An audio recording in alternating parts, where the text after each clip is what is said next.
Hello, hello, hello. Um, I lost my other YouTube channel, 'cause I kind of forgot the password, but, I guess this one will do for now. Um, but yeah, basically, I'm gonna be doing everything on this channel that I was planning to do on the old channel. The only difference is I'm gonna try and make things better. I got a YouTube editing thing, don't really know to use it. I'm gonna try though.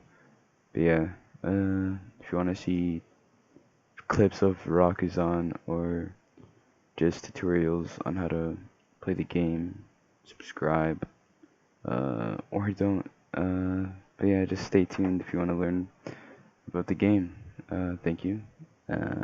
Enjoy the video. Alright, so the first about learning how to be goated on the sticks is you want to learn where to position yourself when receiving a serve. Right? So you want to position yourself uh, right behind the middle. Like create a, let's say this is the middle. You want to like stand here, get like a nice chunk between you and the line, and yep, that's where you want to stand for positioning. The reason why you want to stand here is because if you stand forward, you have all this backspace open and it's easy to get aced. But you might be wondering, what about the front? Well, that's why you have players like this guy to receive it for you. So like this guy can be like, oh, there's a ball right here, and receive it. But if you're here, if it's all the way back there, and you're like this, you won't make it in time. That's why you gotta send here. So that's the first step of positioning.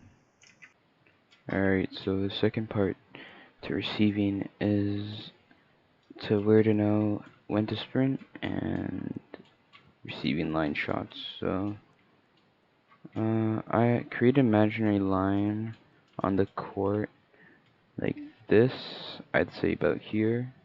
So anything past this line or on the line, the ball will go over using sprint.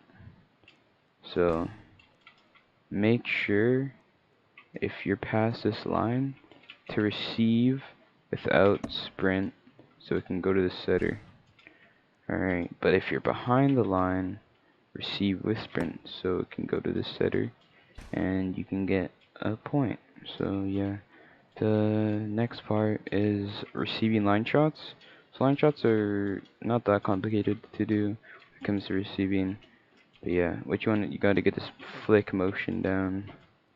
Gonna sprint to the line and then sprint more if you have to, but if not, let go sprint right when you flick.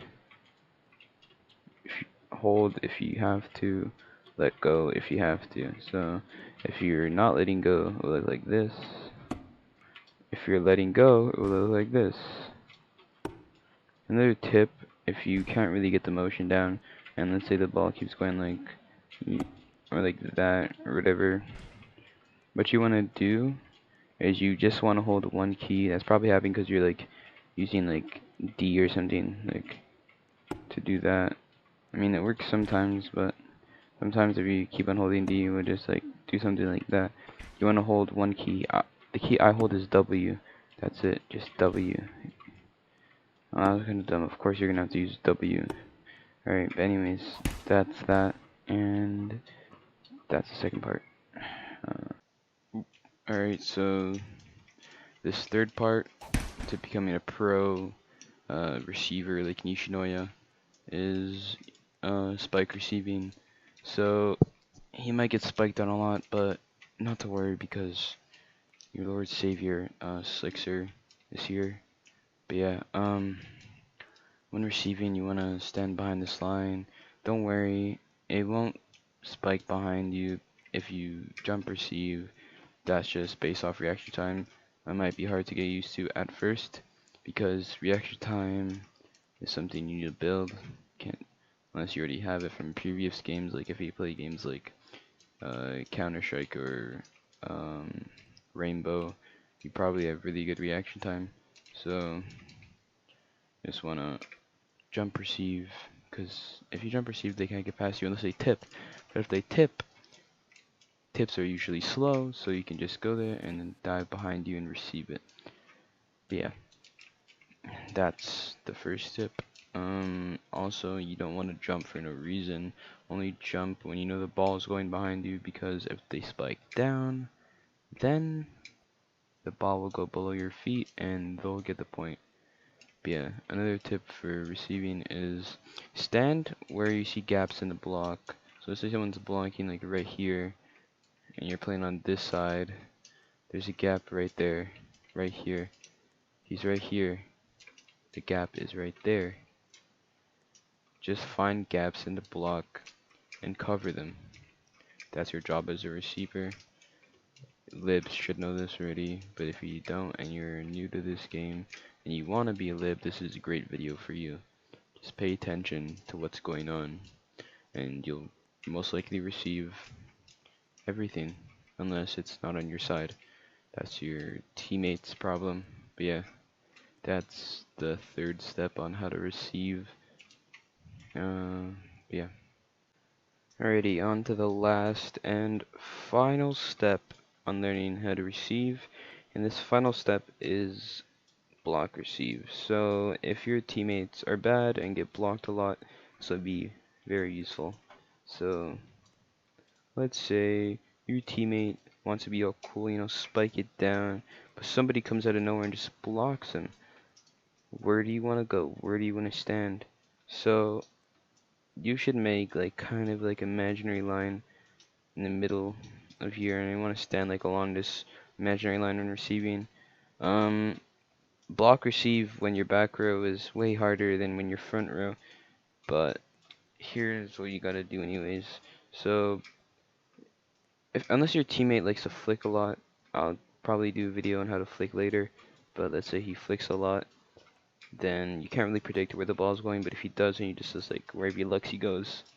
You can see based off the direction where they're blocking and what direction the blocker is. So let's say they're selecting this way, and the blocker is going this way.